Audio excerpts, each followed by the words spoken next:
I've been a watch reviewer for 10 years, and here are 10 watch straps that every watch enthusiast should have in their collection. Number one, if you're a dive watch fan, has to be a Tropic Strap. My two favorite Tropic straps are the original Tropic Strap, so the company that owns the name Tropic to include with their straps, and that is the Synchron Group. They make one of the best Tropic straps that you can buy on the market. They are a little bit expensive. They're around $80. You can get them from Holborn's and a few other places, but the original Tropic Strap, you can get it in both 20mm and 22. There's nothing that really beats that. These are beautiful to wear on the wrist. Another Tropic Strap that I recommend is from Uncle Seiko, or Uncle Straps as it's known now. He was really the person that bought the Tropic Strap back because he found original Tropic straps from the 60s and 70s and then remade them for Seiko watches before the Tropic brand even spun back up again. Number 9 watch strap that everyone needs to have in their collection, and that is a mesh. If you're a dive fan, shark mesh or even a tightly woven mesh really gives that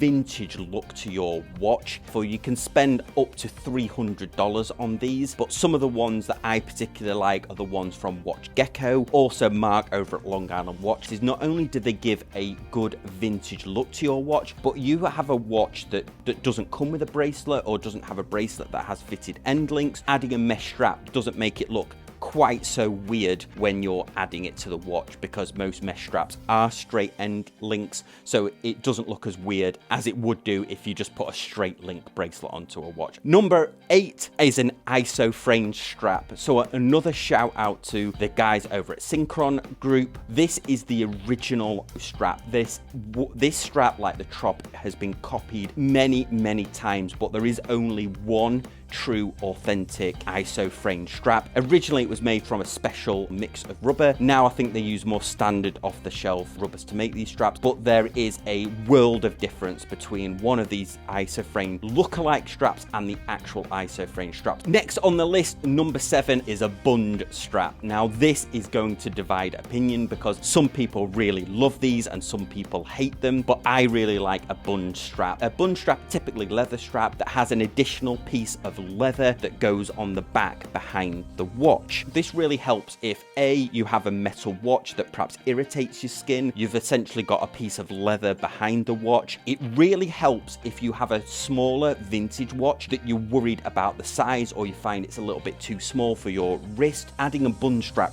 really bulks it out. If you notice a lot of films, 3 Days of the Condor, Robert Redford wore a Bund Strap on a Doxer, and also more recently, Once Upon a Time in Hollywood, Brad Pitt wore a Bund Strap. This really adds a nice vintage classy look to the watch. One of my favorite makers of Bund straps is the independent strap maker Man Cave Leather. I'll leave a link in the description down below. Number 6 is a NATO strap. The NATO strap really is iconic. I know in the US somebody actually trademarked the name NATO strap, so you'll also see these called pass-through. You'll sometimes see them single pass, where they don't have the additional piece of fabric on the back or the additional piece of nylon on the back. They come in a variety of different materials. They make them in elastic, but the typical one is nylon. The NATO strap was originally invented, obviously a cheap way to make a military watch strap for the British soldiers, but also because if one of the spring bars failed on your watch, another spring bar was attached to that. Now there is a school of thought that if you use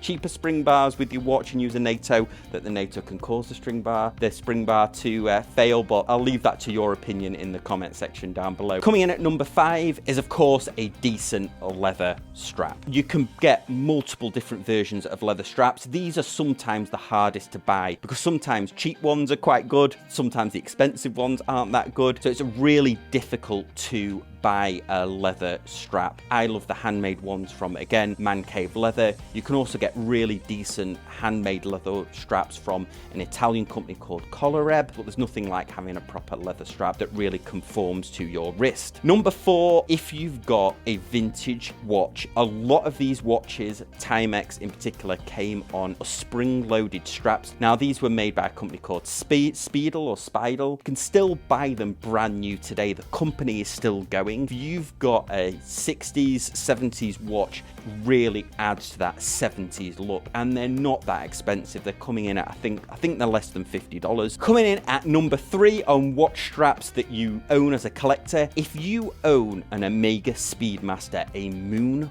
watch, you'll commonly see pictures of the original astronauts that had these on a Velcro strap. These Velcro straps are really good to own as well, although those early ones were literally just a strip of Velcro that wrapped around the astronaut's wrist. When watches became issued to astronauts more regularly, they needed something a lot better, and what they used was a Forstner. Now these are like a metal NATO. They do look a little bit weird. Do have to get used to them. They do look a little bit weird. They look like no other watch strap, maybe a little bit like a mesh watch strap, but they're extremely flexible. If you're really into space and the Omega Speedmaster, then there's nothing like giving it that space look by using one of these. Number 2 now, you are into vintage Seiko watches. There is nothing quite like owning an original strap that came on a watch. I'm going back to Uncle Straps for a second because he makes a number of these vintage reissued straps. One of them is the chocolate bar strap, which again is probably a special mention. That came on a specific Seiko model, but he makes the watch strap that came on the Seiko Arnie, and this is one of the most comfortable dive watch straps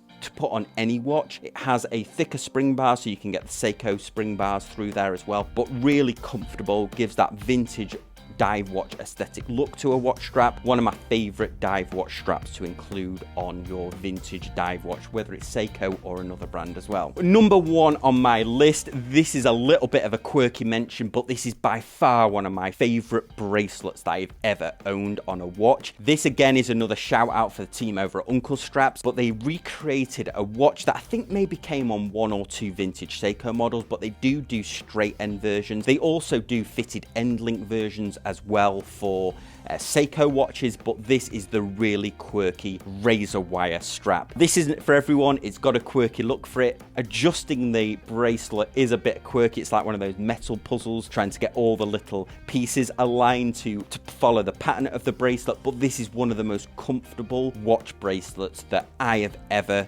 seen on a watch or ever had on a watch before. That's because it articulates in multiple different directions and really adds to a comfort. So if you have a watch that has a bracelet that you don't mind having a straight end link on, or perhaps you've got a Seiko watch, but you want something that's a little bit more comfortable to wear and has a little bit more give in it, I highly recommend these razor wire bracelets. They are a real treat to own, and they do look really quirky on watches as well. So it's certainly a look to carry off, but there you go. So that's number 1. So let me know your picks, and I'll perhaps do a part 2 to this. Thanks for watching. Let me know what you think in the comments. If you're new to the channel, I'd love it if you just subscribe and hit that thumbs up, and I'll see you next time on Casual Watch Reviews.